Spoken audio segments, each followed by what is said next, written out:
Now confirmed to ABC News, there is one survivor after a passenger plane crash near India's 12 जून को air India की flight 171 जो अहमदाबाद से United kingdom जा रही थी। क्रू के 12 लोग और 230 मुसाफिर सवार थे। ये बोइंग 787 था जो जदीद तरीन एयरक्राफ्ट था। 1:39 पर यह त्यारा अहमदाबाद से उड़ान भरता है। फिर जो हुआ वो बहुत भयानक था, जिसकी कई वीडियोस सोशल मीडिया पे वायरल हैं। एक दर्दनाक मंजर था। एयर इंडिया की फ़्लाइट 171 जैसी ही फ़ज़ा में बुलंद हुई, कुछ ही सेकंड बाद पायलट महसूस करते हैं कि जहाज़ अपनी पावर खो रहा है। मतलब ऊपर की तरफ लिफ्ट नहीं हो रहा, बल्कि दोनों इंजन बज़ाहिर तो चल रहे थे, लेकिन जहाज़ नीचे ही नीचे हो रहा था।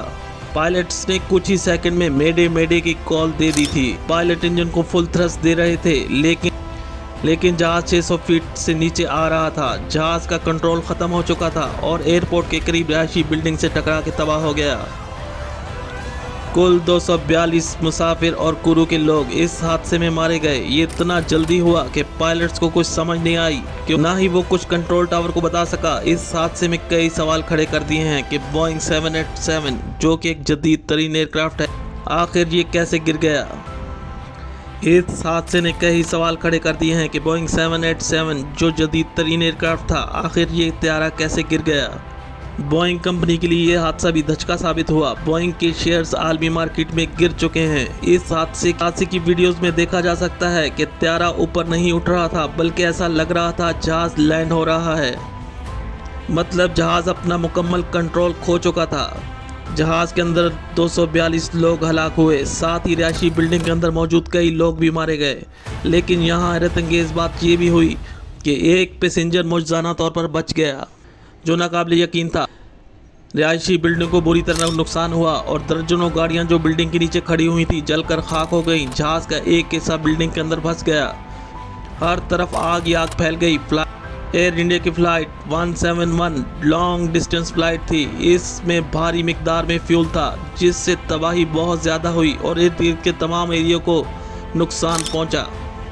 जहाज़ के अंदर मौजूद पैसेंजर्स की लाशें जलकर खाक हो गईं। एयर इंडिया की फ़्लाइट 171 ऐसे ही तबाह हुई जैसे कुछ अरसा कबल एयर फ्रांस का त्यारा टेक ऑफ करते हुए करीबी एरिया में गिर गया। एयर फ्रांस का त्यारा भी बोइंग 777 था। दोनों हादसों में मुमासलत थी। कुछ अर्सा कबल पाकिस्तान इंटरनेशनल एयरलाइंस की फ़्लाइट PK 8303 को भी इसी किस्म का हादसा हुआ था। एविएशन हिस्ट्री में ऐसे हादसे इंतहाई ख़तरनाक होते हैं, जिनमें जहाज़ किसी रिहायशी कॉलोनी में गिरकर तबाह होते हैं। ऐसे हादसात में जानी नुकसान बहुत ज़्यादा होने के चांसेस होते हैं।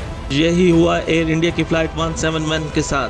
रिहायशी बिल्डिंग में मौजूद कई लोगों की मौत हुई। अभी तक इस हादसे के बारे में कुछ नहीं कहा जा सकता। एयर इंडिया की फ़्लाइट 171 का ब्लैक बॉक्स मिल चुका है। तहकीकात अभी शुरू नहीं हुई। बोइंग कंपनी से कई एक्सपर्ट जांच के लिए आ रहे हैं। देखना होगा कि आखिर क्या वजह रही होगी जो इतना खौफनाक हादसा हुआ। ज़्यादातर एक्सपर्ट का ख्याल है कि जहाज़ के दोनों इंजन फेल हो चुके हैं। इसकी वजह से जहाज़ अपना ख़ास एल्टीट्यूड मेंटेन नहीं कर सका, जो किसी हद तक ये बात सच भी है। अगर इंजन काम कर रहे हों तो जहाज़ यकीनन ऊपर की तरफ लिफ्ट होता है। लेकिन एयर इंडिया की फ़्लाइट 171 जहाज़ उड़ान के कुछ सेकंड बाद ही नीचे गिर गया। अब ये बात वाज़ेह होगी जब तहकीकात मुकम्मल होंगी। लेकिन एक्सपर्ट के ख्याल में ये एक पेचीदा मामला है, क्योंकि जहाज़ के इंजन अगर काम नहीं कर रहे थे तो जहाज़ टेक ऑफ कैसे हुआ। ऐसे कई सवाल जो गौर तलब हैं, लेकिन इसकी तहकीकात में अब 1 से 2 साल का वक्त लग सकता है। सबसे बड़ी बात यह थी कि जो पैसेंजर इस हादसे में बच गया, इसका कहना था कि जैसे ही जहाज़ टेक ऑफ हुआ, जहाज़ के अंदर एक ज़ोरदार धमाका सुनाई दिया, जिसके बाद जहाज़ करीबी बिल्डिंग में जा टकराया। फ़्लाइट 171 के इस पैसेंजर की स्टेटमेंट को भी इस तहकीकात में देखा जाएगा। दुनिया भर के ममालिक की तरफ से इस हादसे पर अफसोस का इज़हार किया गया। ये थी एयर इंडिया की फ़्लाइट 171।